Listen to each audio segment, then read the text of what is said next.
This is the AI News Flash for August 16th, 3 p.m. UTC. First up, OpenAI has rolled out Computer History, a feature that records your clicks and keystrokes on your computer and turns them into memory for ChatGPT. It captures 4 kinds of events: mouse clicks, keyboard input, keyboard shortcuts, and app switches, all read through the macOS accessibility system. OpenAI says it does not capture screenshots, screen recordings, microphone input, or system audio, and that activity in private browsing is never included. Those events are periodically converted into text summaries and stored on the machine as markdown memory files. Temporary event files are deleted after 48 hours, but the summarized memory files stay on the local drive as unencrypted plain text until the user deletes them. The feature is off by default and has to be switched on under Settings and Integrations. Access is limited to Pro, Business, and Enterprise subscribers, and it is not available in the European Economic Area, Switzerland, or the United Kingdom. OpenAI itself warns about prompt injection risk and recommends excluding apps that handle health, financial, or personal data. The system also detects recurring workflows and suggests automation skills, which puts the line between convenience and surveillance back under scrutiny. Second, conservationists and researchers are warning that AI-generated wildlife imagery spreading online now endangers both animals and people. One trigger was a black and white image showing an orangutan cradling endangered leopard cubs in Malaysia's Sabah state. AFP fact-checkers confirmed it was synthetic. Similar fakes include an elephant climbing a tree to escape flooding in Myanmar and a pink dolphin leaping from the water in the Philippines. The harm is already concrete. In January, in China's northwestern Xinjiang region, a woman was attacked by a rare snow leopard while trying to get closer for a photo. The forestry department responded by increasing patrols and issuing public warnings.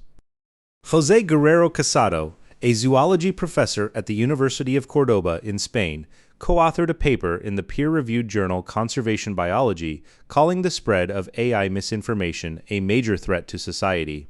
Chris Lewis, a researcher at the wildlife charity Born Free, and Jenny Roberts of WWF warn that images portraying wild animals as cute and cuddly distort public understanding of how abundant these species are and can encourage exploitation and unsafe contact.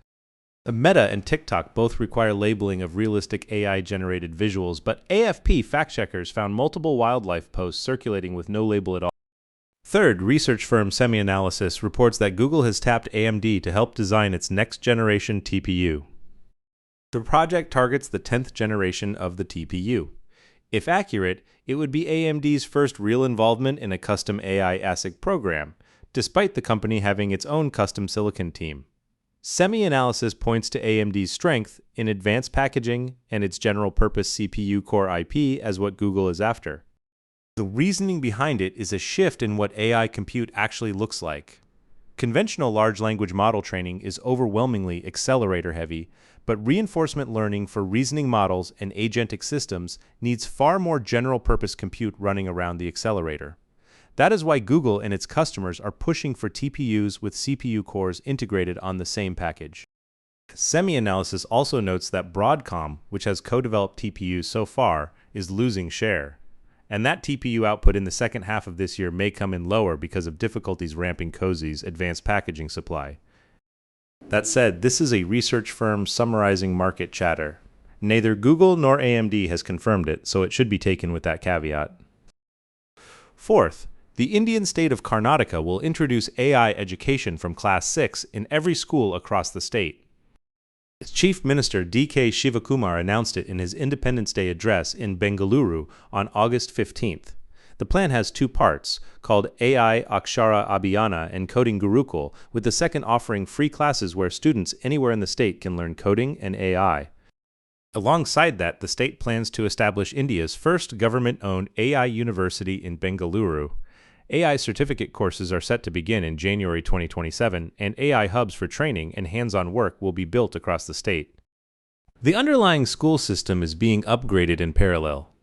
Over 2 years, 1,000 government schools will get modern facilities, digital classrooms, and bilingual instruction, covering roughly 1 million students from kindergarten through class 12. With national governments competing hard for AI talent, a state government embedding it into primary education as policy is also being watched as an attempt to narrow the digital gap between cities and rural areas. That's all for this AI News Flash.